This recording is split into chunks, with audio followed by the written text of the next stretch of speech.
3, 2, 1. Handshake. Handshake. You want to try again? No. This is the show. Okay. Hello again, friends. You're listening to the Honor Forever podcast. My name is Flex Donovan. You may know me as Flex Donovan, but sometimes people call me Ian. This week, I have Joshua Hadley as my guest. Yeah. With a T at the end. Exactly. You might know him from such things as the TV show Full House. Yeah. How's it going, Moose? I'm doing good. Didn't really enjoy this week's Ring of Honor. Terrible. I got some exciting announcements before we start. Oh. We're gonna have our friend Razor on Top of the World for the WrestleMania review episode. I'm excited for that. See, so WrestleMania is like April Fool's Day, right? Because Supercard's the 31st. I believe that is accurate. So Razor's gonna be on the April 8th edition of On Top of the World. Look forward to that. However, that goes up on Saturdays. And I'm starting the Katsubi Chess Club. It's a little project I'm doing to, be more involved, to get out. It's starting to get warmer, so I want to get outside and, play some chess. Well, that's cool. Do you have some interest locally in a chess club? I have no idea. That's what I'm going to find out. Well, I bet you will. I bet people will respond to your love of the game. Yeah, there's stronger players here than me. Like Don Henry, he's a local artist.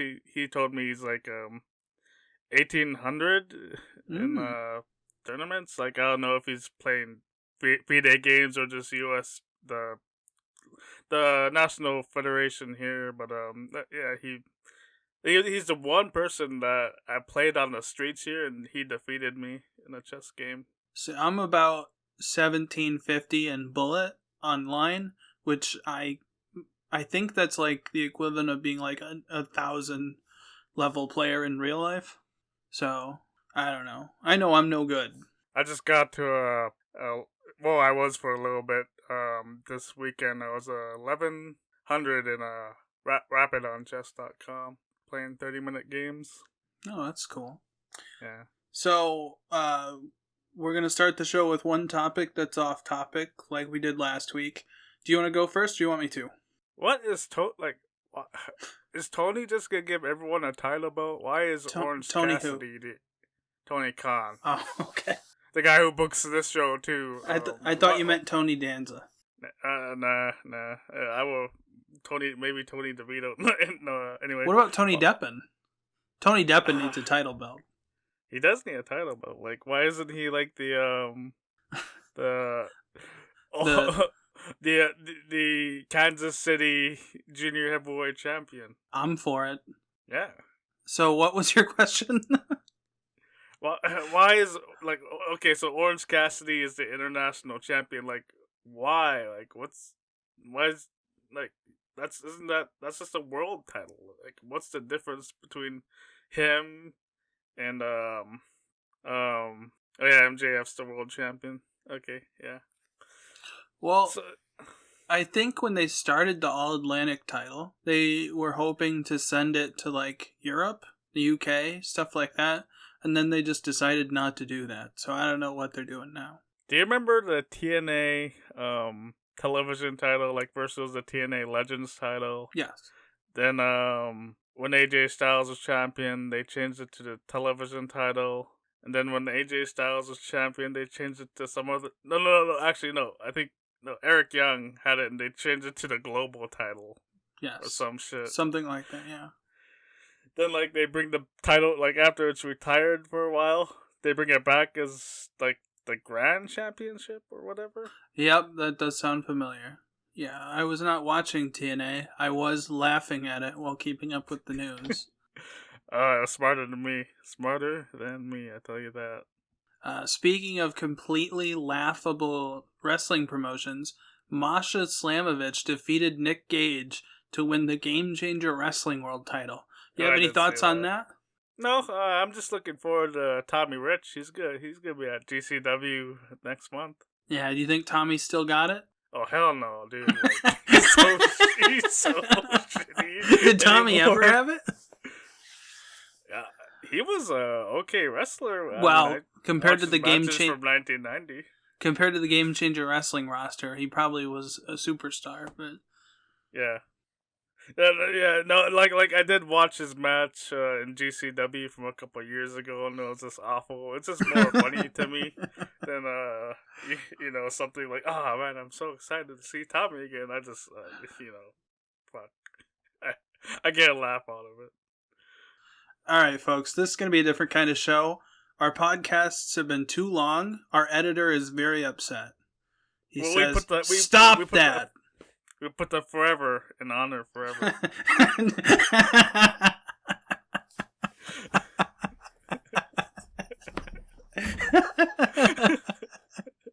oh, that's the best. We should have like a 6-hour long audio clip that we both download and send to him just as a prank. Oh man. That'd have to be an April Fool's thing or something. Hey, well, we blew it by talking about it. We'll have to figure something else out. So we'll figure something else out. So to cut down on time, we'll break everyone else some other way, but to cut our time, we're gonna do something different. Yeah, we're gonna do something different this week. All of the bad stuff or boring stuff or inconsequential nonsense, we're limiting ourselves to 2 sentences on. We each get 2 sentences. And then we'll talk about the good stuff, which is not very much, later on. So we're going to start with all of the boring stuff. First was the third match on the show. Blake Christian and Metalik defeated Ari Daivari and Slim J in 8 minutes and 51 seconds when Metalik hit an airplane spin Michinoku driver on Slim J. Do you have 2 sentences? Mark Sterling complained that the referee didn't pay attention to the babyfaces teaming, but like, when did he ever like bitch to him during the middle of the match? What a fake manager, dude. Was that 2 sentences? It seemed like it one seemed like really a mismatch of like one long sentence. What was that? What you have? Okay. My 2 sentences. Blake Christian and Metalik make odd tag team partners, but their matching gold gear is a nice touch. If I was at these tapings, I would sue Tony Khan for how much I saw the Trustbusters. And next up, speaking of the fucking Trustbusters, Eddie Kingston defeats Jeeves K in 2 minutes and 33 seconds with a modified Dragon Sleeper, according to Ian Riccaboni. You have 2 sentences? Any thoughts? So Claudio came out, Eddie spilled coffee on him, and Claudio's like, "The heck, dude," and didn't do nothing about it. My thoughts. I hate the Trustbusters theme. I hate the Trustbusters. Yeah. Fuck. Next up, in approving... Oh, go ahead. That was the first thing we heard on the first episode, too. So forever, that's the first thing that it'll represent Honor Club forever. Every time I hear that theme, I get a little angry. And you hear that theme 4 or 5 times on every goddamn show. Yeah, it's ridiculous. Yeah. Next up, in a proving ground match for the Ring of Honor World Women's Championship, Athena defeats Hyan in 4 minutes and 43 seconds with a crossface. You have any thoughts? I don't understand why Hyan was doing the DDP thing and kicking Athena. Hyan is a good... Hyan. That's her gimmick. That's her gimmick, the whole thing. Hyan! With an N at the end. I hate her. Alright, my thoughts. Athena hit a cartwheel powerbomb to the floor. Looked devastating, by the way. And Hyan kicked out in a 5-minute match. I don't understand anything on these shows. For the Ring of Honor 6-man championships, the Embassy defeats Dalton Castle and the boys in 10 minutes and 21 seconds when Khan pinned both of the boys at the same time following a slam. What'd you think of this match? fucking after the match, AR Fox and Blake Christian and Middle League come out, and they're just a trio all of a sudden and getting a title match for no fucking reason, I guess. Yeah, AR Fox stole the title belt, so Tony Khan's gotta make him a new make a new one. Yeah, that didn't make any sense. Not a lot on these shows does make sense, but it didn't hit me until you just said that how little sense that made. My two sentences were, if this is what Dalton Castle is going to be, I'm fine with it. And 6-man or trios titles are bad, and they should be eradicated off the earth. True. They're the worst. True. There's no good ones. They've never been good. You're not excited for the Ring of Honor Quattro World Tag Team titles? I hate you. Unless Dusty Rhodes and the Road Warriors all come back to life, do away with the 6-man belts. Just stop. It's all stupid. Please. Next up, Trish Adora defeated Madison Rayne in 5 minutes and 13 seconds with a lariat she calls Lariat Tubman. What do you think about that? It's a funny name. Yeah, I forgot about that. I didn't feel like Trish should have beat Madison here. I mean, it's not even like she's a good wrestler. My two sentences. I like that they're building up Trish Adora. A 60-second video package would have done more for the cause than 2 boring matches. Yeah. Yeah, nobody got over. Way to go. Way to go. Alright, next up, Matt Sydal and Christopher Daniels beat the Outrunners in 2 minutes and 41 seconds after Matt Sydal hit a swinging leg hook fireman's carry slam. After the match, Daniels and Sydal were confronted by Aussie Open. You have thoughts? They reminded us he's the old man. He even sounds like the old man. The old man. Christopher Daniels started wrestling like when I was 1 year old. That's all. He's been going since 1992. Like you remember, he was like on Jacked on WWF back in 1999. Oh. He's not quite as old as Dustin, but oh yeah, that's true. God, there's so many. Daniels is more active. There's so many old wrestlers on these shows. Yeah, there is. Well, that's my 2 cents on it. We need a new generation.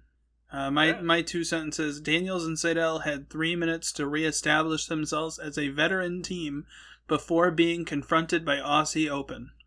Tony Khan is not a details booker. You know, what sense did that make?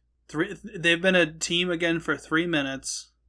Oh, you guys are old. We'll confront you.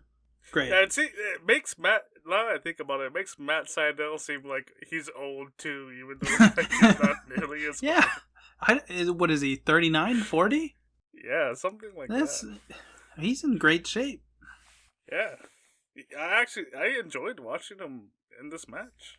Yeah, this is more than 2 sentences, but oh yeah, they all are. The key is to cut it down. Yeah, we start small, stay small, right? I like the Outrunners. They're a funny jobber tag team. I don't trust Tony Khan to keep it to that. Every jobber thing turns into something else. I'm terrified. I hope not. The Outrunners are going to be tag champions in like 6 weeks. Come on, guys! They're like the rock and roll RPMs. All right, we're about 15 minutes in. That's not bad. We got through all the crap. On to what's good. Show opened.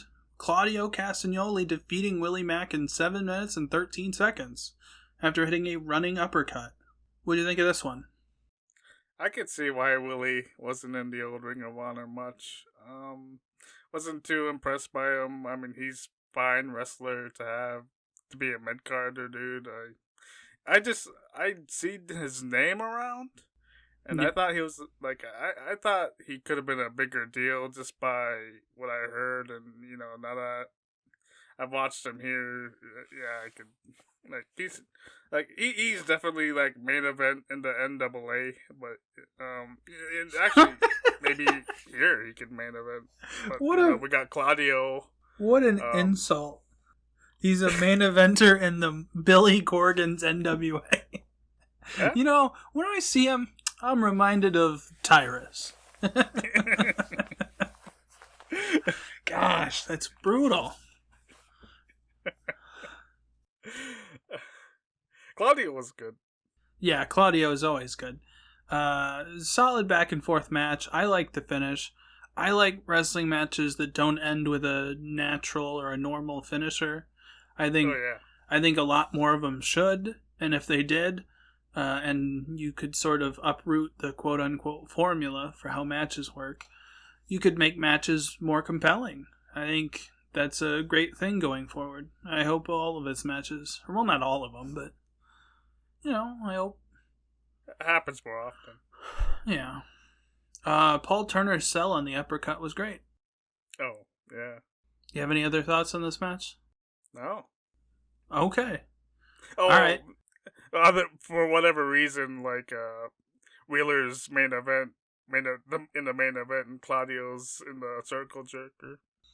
Yeah, having a world title match. I know it's not an actual title match, but having a world title proving ground match in the opening match doesn't sit right with me. I think you tip your hat that this is not a real thing. This is not a real stakes match, having it be the opener. Yeah.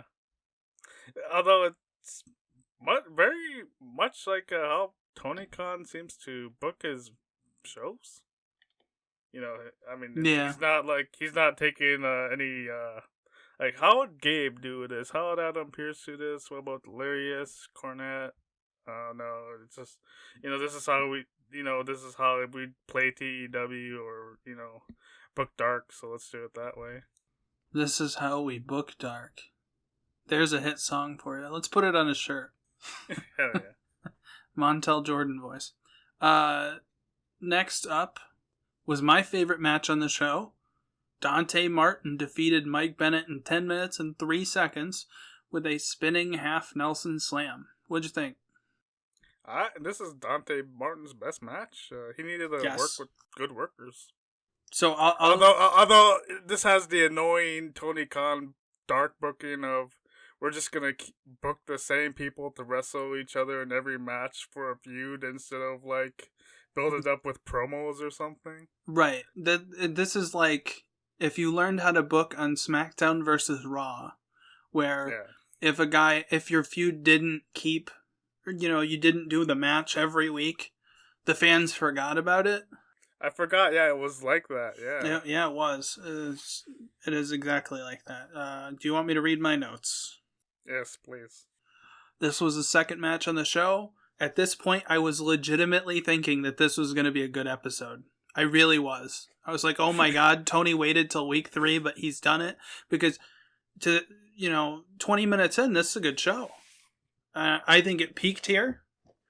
This match would have done so much good for both guys if it was in front of a live audience that paid to be there and hadn't been sitting for 4 hours. Mike Bennett and Matt Taven are both great, all capitals. Yep. I doubt the time was a coincidence. The prodigy, Mike Bennett, being 3 seconds over 10 minutes is just too in line with his reputation. I bet they said 10-minute match and they were 3 seconds off. It reminds me of what Dick the Destroyer used to do in Mid-South. They'd book him to wrestle as Prodigy, and they had 15-minute time limits, so they'd wrestle 14, so Bill Watts shortened it to 10, and they'll wrestle 9. Mike Bennett worked his ass off to make Dante Martin look good, and boy, he looked really good. I said out loud, he's who people think Ricochet is. If these segments were happening on Dynamite, they could really turn Dante Martin into something. He's a guy that I think would make a great opponent for Claudio, especially if Claudio starts working more like a heel and less like a pompous tweener. Yeah. Another guy who was great in this was Caprice Coleman. Wow, was Caprice good in this.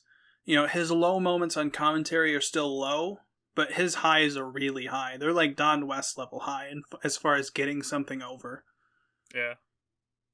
Post-match, Taven and the announcers explain that they don't care that they lost because they wanted to just hurt Martin because they care more about their tag team victory over Top Flight, which it has its advantages and its disadvantages, but I thought it was good all around. I thought it was something where somebody was clearly worried about the details.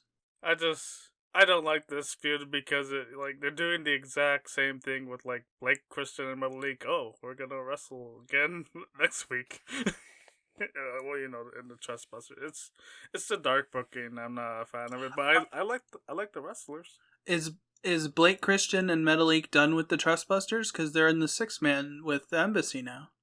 No, aren't they wrestling the Trustbusters next week? Well, that's With part the of these Fox? tapings, but like, Yeah. aren't I don't know. Actually, no, that'll probably be the final match. Like that's how dark works. I watched the show. I mean, It's the final match of all time. As the apocalypse starts, the Trustbusters theme starts. It reminds me of. I mean, this all reminds me of the feud between the Workhorsemen and Dante Martin and Matt Sydal when they did that in the summer. Bro, you gotta stop watching Dark. I stopped. I haven't watched since the summer. No, if anybody out there, if you watch Dark, get help. Well, I'm paying for Ring of Honor, so like I don't know how long I'm gonna keep paying for Ring of Honor. These shows are not good. The third of 4 things that were good on this show, although there's kind of a few good things in this segment. Silas Young defeated Marcus Cross in 3 minutes and 7 seconds with the Pee-wee plunge. After the match, Shane Taylor confronts Silas Young to set up a match for next week. What'd you think? Again, it's the dark thing. Person wins a match, gets an interview.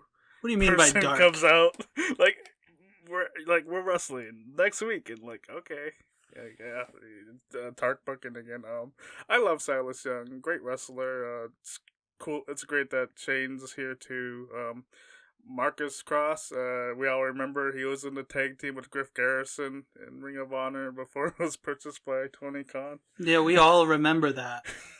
Yeah, I like Marcus Cross. Well, fun job, guy. Yeah, it's just this is something to look forward to next week. Yeah, it'll be fun to watch. Yeah. I think Silas is the perfect person to bring back for a little bit. No one in wrestling looks more like a professional wrestler than Silas Young. Like, there are people that look as much like but nobody, and in any era. Like, if you put him in Georgia in 1979, people would go, that's a pro wrestler. Yep. Love that he's back. The segment itself before Shane debuted, it was fine. It served its purpose. Got Silas Young reestablished as a talent, and the people in Orlando probably didn't know who that was. If we can call those things people. All the Florida men and all the Florida women. Yeah, I was so excited to see Shane Taylor. I love Shane Taylor. I've got to be one of the biggest Shane Taylor fans in the world. I think that guy's great. Yes. Very excited. 2 serious in-ring performers. They have an issue that's not comedy, and they're going to do a match. That's Ring of Honor. I'm really excited for a Ring of Honor match between the 2 of them next week, and I'm sure they'll deliver. And maybe because it's that kind of match, we'll finally get some streamers on this show. Oh my god, when you brought up their no streamers, it really hurt my heart. They have to go somewhere. God, I hate Orlando now. They have to go somewhere where they let them throw streamers. Yeah, they might not I don't know what the rules of the building is, and I don't know if when we were at Ring of Honor in Dallas,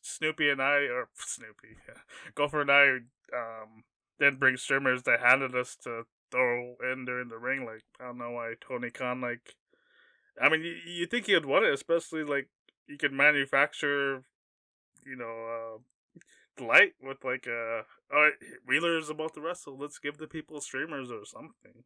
Yeah, and I mean, as far as I know, you make a pretty good margin on them because I think at my store they sell for about $2 for one of the roles of streamer, and at a Ring of Honor show it was like 5. So Oh, I oh don't wow. know. Gotta imagine. They sold them too. Oh damn. Yeah, they'd sell them, and also after you throw them, they re-roll them and resell them. Yeah. But like, I don't know. It seems like something Genius. that's really It's obvious genius. to do. All right, last good thing, and how good it was debatable, but we got to talk about something on this show. I suppose, yeah. Well, we could just sit here. For the Ring of Honor Pure Wrestling Championship, in the main event, Wheeler Yuta defeated Clark Connors in 9 minutes and 57 seconds with a trap pin. After the match, Wheeler Yuta challenged Katsuyori Shibata. What do you think? Ian, Flex, I gotta tell you something. It's all good, I have baby. for the world title. I have the champion defending against the Amazing Man. Okay. Like, you never seen this Amazing Man before? Like, don't worry about it. He's incredible. He's trained all these great wrestlers that you don't know, and like, we're bringing them to. He's challenging for this. He's challenging me for my World Chess Championship. That's what he's doing. What is wrong with these people? Like, it was so sad. Like, oh, I'm gonna wrestle Shibata, and like maybe 5 people reacted to that. Like, why couldn't this is a television show? Like, Tony Khan can like get footage of people being trained by Shibata or whatever, build them up, like make them into something. No, it's this thing again where I don't know if we ever talked about it, but he's just sort of assumes everyone knows everything, so there's no reason to teach people who he is. And second thing is, I could give a fuck about Shibata anymore. I mean, he lost to Orange Cassidy.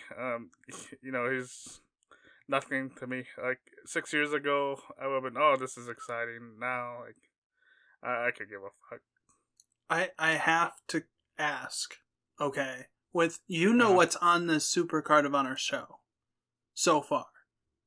Doesn't adding Katsuyori Shibata to the show at least attempt to hit the name Super Card, make it make sense? Yeah, I'll give Tony that, like, because there are no stars. Yeah. You have any other thoughts? I like the match. I like Wheeler. I don't want people to just think I hate Wheeler. This was a good wrestling match. I like the storytelling. Like, I think Wheeler's doing fine heel work. I think some people can't, like John Moxley can't figure that out. So Wheeler's got a foot ahead of him there. Like, I think though, like Moxley is probably far better promo than Wheeler is. Like, I decided to I like after I watched I watched the final promo twice just to make sure, like, see if anyone really reacted to Shibata's name, like Wheeler name dropping Shibata, and no one cared. And like, I decided to watch a Tyler Black promo when he was a world champion, and Tyler, like, people talk about how terrible of a promo Tyler Black was in Ring of Honor, but Wheeler's so much worse. I hate Wheeler's character. Good wrestler. What is his character?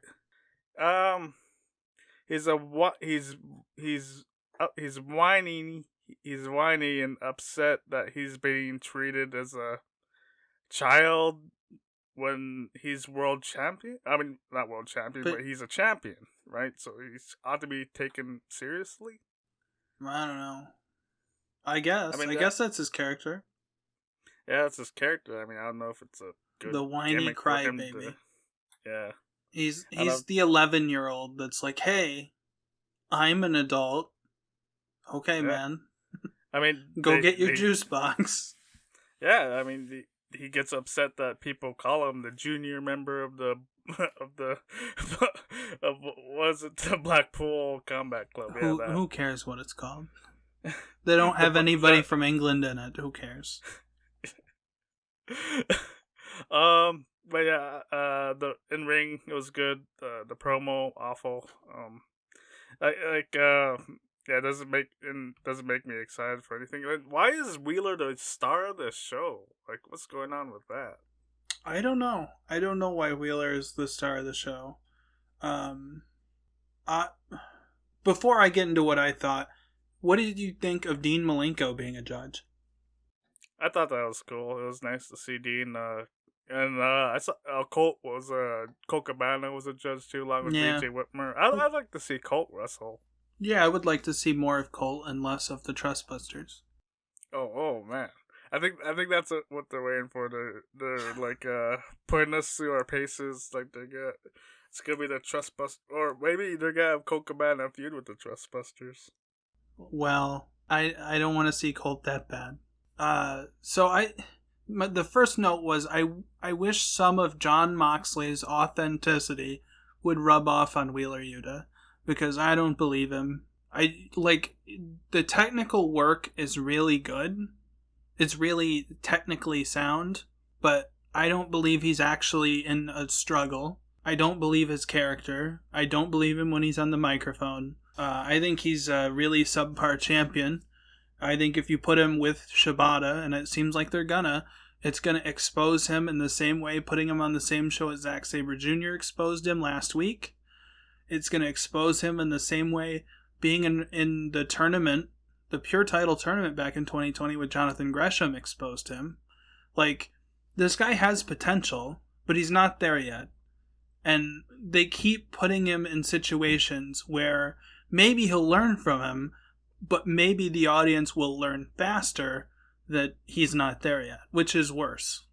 I won't say like he's exposed. Like here he's exposed, but like before when wrestlers did better, like Wheeler wasn't always like high on the card, or thought of as like, oh, he's gonna be this next big thing. Like when you're just like, oh, he's the 20-year-old guy from Jimmy, from LMLW, jobbing to freaking low key or whatever.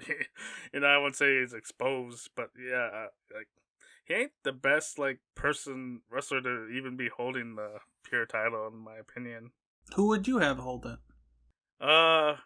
Let's see. Joe is the television champion, so he could win it. And yeah, there doesn't need to be 3 singles belts on a show that shouldn't be 2 hours anyway. Yeah. I mean, it's what I do, but like, actually, we'll put the pure title on Christopher Daniels, and then Wheeler Yuta could be like the the best friends champion. Okay, as a segue, do you think Tony Khan should institute like a seniors championship? Like in golf, when you get a certain age, you can go on the senior tour, right? Should there be a world title for guys exclusively over the age of 50? Like, It'd give Jericho something to do. Buy the TNA Legends belt from Impact. Hey guys, I got a new belt. Hey, they have to have an announcement soon, right? That could be it. Who was your MVP of the show? MVP? You know what? Matt Sydal. I enjoyed him the most. Really? In a 3-minute match? Well, I felt like he made Christopher Daniels, the old man, look really great. The old man belt. I really like the idea of an old man belt now. So, just be saying that like all the time. That you'll enjoy that. My pick is probably gonna surprise people, and it's probably gonna be something you disagree with. I'm gonna go with Athena. I think she was the best champion on the show. She's actually working like a heel, which is incredible. Yeah. You don't see that too often on these shows. She's really laying her shit in. She works like she's actually trying to injure her opponents, which it feels like a heel hasn't done that in like 10 years. Talking about Moxley always seems like he's trying to injure his opponents. Moxley seems like he's trying to injure himself. Yeah. I have no complaints about Athena 3 episodes in, and I think she's the only person I can say that about. We're not seeing too much of her. We're not seeing just a little bit. It's all positive. I hope that they find some girls for her to work with. Because the rest of this roster is horrible. That reminds me. So it was announced, or was it even announced? Like Athena did a promo on what's her face? Yuka Sakazaki. Yes. Yeah. I hope she's really. I hope she gotten better. I watched. She was in the that AEW Women's Eliminator tournament during the pandemic. Do you remember that with the Japan? I didn't watch that bracket and the American one. And I watched the first round of the Japan show. She was such a shitty fucking wrestler, dude. Man, like she did the thing those girls do over there, where when they throw a clothesline, she'll raise her arm up so her opponent doesn't have to duck. Yeah, I have no opinion about it other than the fact that is not remotely in the spirit of the name of the show. I mentioned it, and I don't remember, was it you or it might have been Abdul who said they've been feuding on Dark, and I was like, motherfucker. Wait, who's Athena and and Yuka Sakazaki, and that's something we forgot to talk about. But go on with your point. This is a different show. This isn't Dark. I guess to Tony Khan it is, but I don't give a fuck about Dark. There was something else that was brought up, like Mark Briscoe is wrestling Tony Nese next week because was it like they didn't even say on one of the AEW shows. Smart Mark Rampage, Sterling I believe. Yeah, Smart Mark Sterling interrupted Mark Briscoe. Like, why didn't we get the full context of that? Like, it's not like this is Tony. This all belongs to you. You could show us everything, can't you? Like, I don't know. I've been thinking about that because he did buy Ring of Honor in a separate LLC. I know he owns it all, but different companies technically own it, if that makes sense. So I don't know what he can and can't do. But why AEW fans aren't gonna like this either. They don't want Ring of Honor all over their show, and we would want to see everything storyline wise happening here. We don't want to see what's going on Dark. Like watching this for 2 hours should be enough of getting to know everything that's going on with Ring of Honor. Because I didn't even know watching this they feuded on Dark. That's what I was told. I don't know if it's even true. It's probably true. But I'm never gonna watch Dark. There's nothing Tony could do. I'm never gonna watch Rampage, which is the worst televised show in America. I'm not. Actually, well, you're probably right. You said televised. I was thinking there's XPW. National. It's the worst nationally It's like Sunday Night Heat. It's really bad. And there's nothing that they could do short of bringing Jay Briscoe back to life that would make me want to watch Rampage or Dark. But Flex on this upcoming episode, tomorrow's episode of AEW Dark Elevation. There's a Ring of Honor Women's World Title Proving Ground match. Athena is in a match with Taylor Rising. Who? That she doesn't even have a cage match profile. That's just the name listed here. Well, God, I'm glad I get to look forward to that. We ain't watching, but that. But that's just the thing. Why is this? Why are AEW fans they have to see this Ring of Honor stuff and the Ring of us? We have Ring of Honor stuff happening outside Ring of Honor. I guess it's not even important, but that just shows it doesn't even matter. Yeah. So you ready to end this show? ready to go to your questions? Let's go to questions. Let's go to the questions. I only have 4 this week. Not a lot of Ring of Honor news going on. I always have questions, but like people just like say, "What the hell are you even talking about, man?" All right, first question. How much do you feel like Honor Club is worth per month?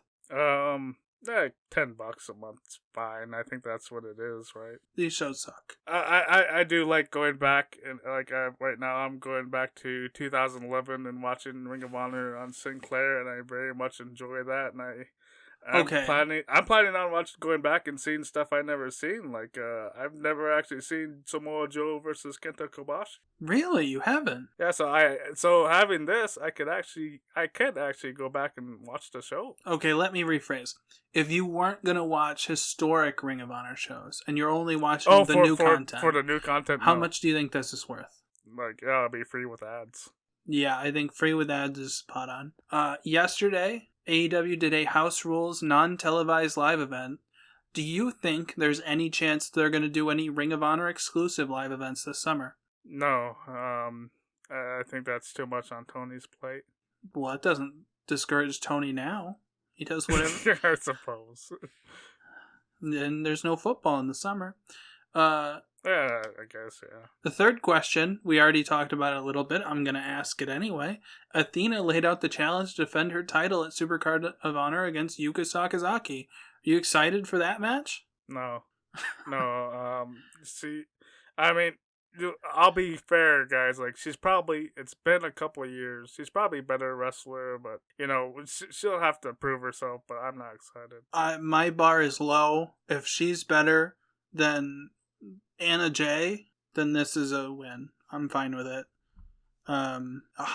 Please, Tony, I know you're not going to hear this, but I'm going to astral project this. Give Mercedes whatever she asks for. She'd automatically be the biggest star in your show. Any show you put her on, give it to her. Last question. If you were booking this brand new Ring of Honor, who would you program with Claudio after his match with Eddie Kingston? Can we get Davey Richards? No. Davey Richards is going to be in jail. Oh, is he going to be we should have talked about Davey Richards. We'll talk about Davey Richards. One more question. It'll be, what do you think about Davey Richards? Let's see, if I can't use Davey, let's, we got Eddie, and let's bring in the Necro Butcher. Okay. All right. New last question. Davey Edwards, all of his bookings, maybe not all of them, but a lot of them got canceled. No, so far, it seems like he's still going to be at GCW. Well, GCW is barely wrestling. Seems like, what all was he arrested? He was arrested, right? Something to do with domestic violence? I tried to look it up on Twitter. All I saw is some domestic violence, DV, very serious thing. I tried to see what happened. I couldn't find anything. Yeah, I don't know what happened. I have never liked Davey Richards as a talent. I don't miss him, but it's not really a factor. I just hope that there's no actual domestic violence going on. If there is, I hope he gets counseling, or whoever needs counseling gets it. Otherwise, I love Davey as a wrestler, but he's like, I know he's a fucked up person. Okay. kind of like Kanye West. He makes the fun songs, and then he says he loves Adolf Hitler. Well, on that note, I think it's time to end this show. Yep, I think, see, we're gonna, we don't know if this podcast is gonna continue or not, but we're at least gonna go to Supercard of Honor, right? We're going to Supercard of Honor. I think that maybe it would be fun to just do the big shows after that. I don't know. We will talk more about that on future shows. Until then, I've been Flex Donovan. I'm Moose Nugget, Joshua Hadley. And we hope to see you again next week. This show is live every Tuesday on Gopher and Tech. Thanks for listening. Thanks for listening.